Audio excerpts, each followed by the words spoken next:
Welcome to Facts TV News, where everything is true.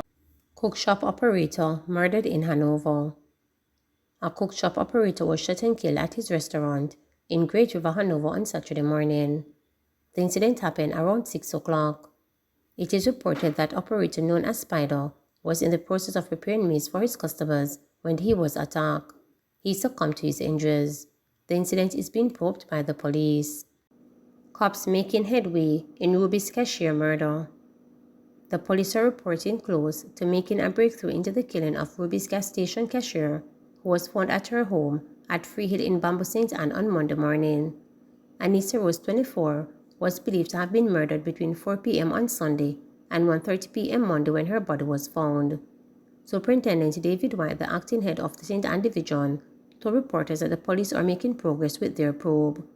The investigations are still continuing, but we are very close to making a breakthrough, Superintendent White reported. He added that he, however, cannot divulge much because of the sensitive stage which the probe is at.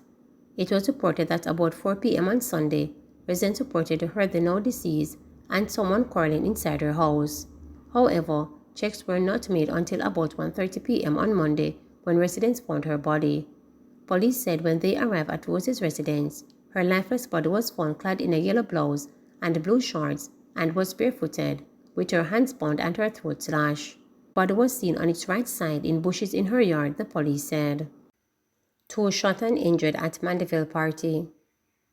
2 men have been hospitalized following a drive-by shooting at the entrance of a party on Ward Avenue in Mandeville on Saturday morning.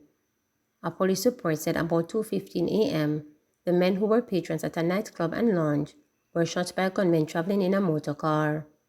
The injured men were rushed to hospital, where they have since been admitted. Statistics from the police show that up to September 24, Manchester recorded 33 shooting incidents since the start of the year, when compared to 23 for the corresponding period last year. Suspected suicide on back road in Portmore. The police in Portmore, St. Catherine, are probing a case of suspected suicide.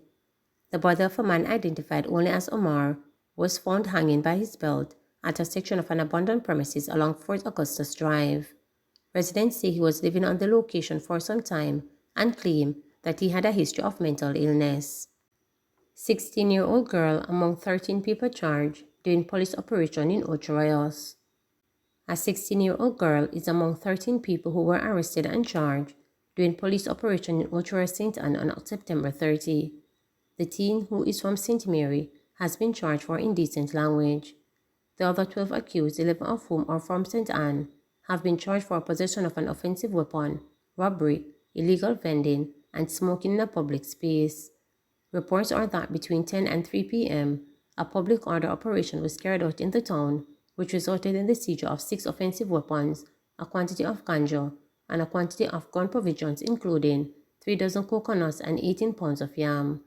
The police say 4 stores and 2 handcarts were also destroyed during the operation. Belgian brothers remembered as destined for greatness.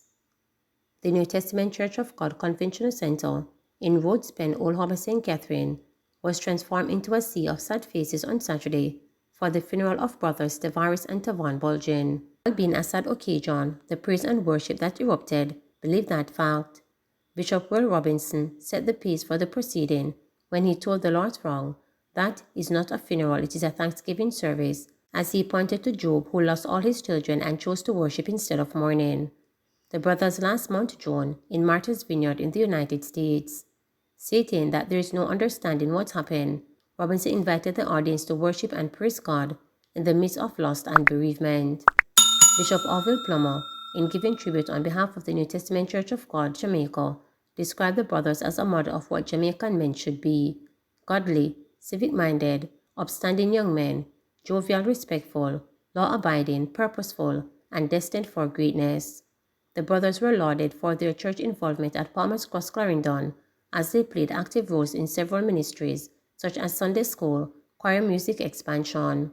The brothers made headlines on Sunday, August 14, when they jumped from the American Legion Memorial Bridge, more popularly known as George Bridge, in Martha's Vineyard, got into difficulties and drowned. The brothers will be interim at D-side Trelawney, following a second Thanksgiving service on Tuesday, October 4, at the Hazen Baptist Church in D-Side. Security threat. The Jamaica Society for Industrial Security JSIS is calling on the government to immediately pay over billions of dollars that it owes security companies so that they can meet the 50% increase in security services costs that they now face. The companies also threaten to withdraw their services from government if it does not agree to start making payments. In the wake of September 22 Supreme Court ruling that security guards are employees and not contract workers, and that the company should now start paying over their portion of the guards' National Housing Trust contributions, JIS is contending that the companies have now been saddled with 49.56% increase in the cost of security services. JSIS, which lobbies on behalf of the security industry, is also maintaining that companies have no choice but to pass on the increase to its customers, including the government, which is its biggest client, according to 65% of business. But at the same time, JSIS also wants the government to pay up all outstanding arrears and to agree to a 49.6% rate adjustment on all government contracts as of September 23rd. The call we have on government is for an immediate clearing of the backlog of debt to the industry and for a timely and quick approval of the increased rate so that the cash flow can be sustained because the burden on us, cash flows, has increased significantly, JSIS President Lieutenant Colonel George Overton said during a press conference on Friday. What I am concerned about is the government's inability to pay, the government's inability to clear the backlog, because that's no secret that the government payable position is a very poor one, he added. In March, the JSIS had also blamed the government's failure to pay monies owed for their delinquency in meeting their tax obligations. Nearly 60% of Jamaica's private security firms were in arrears, Tax Administration Jamaica has reported. You may very well see a shrinkage in the market, not just the companies, but in the number of officers operating, because affordability is an issue, Overton said.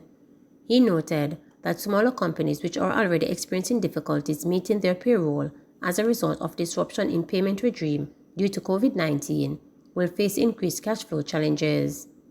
JIS Director Manager Richard Rees shared some recommendations which the organization would avert to the near 50% increase to the clients if implemented.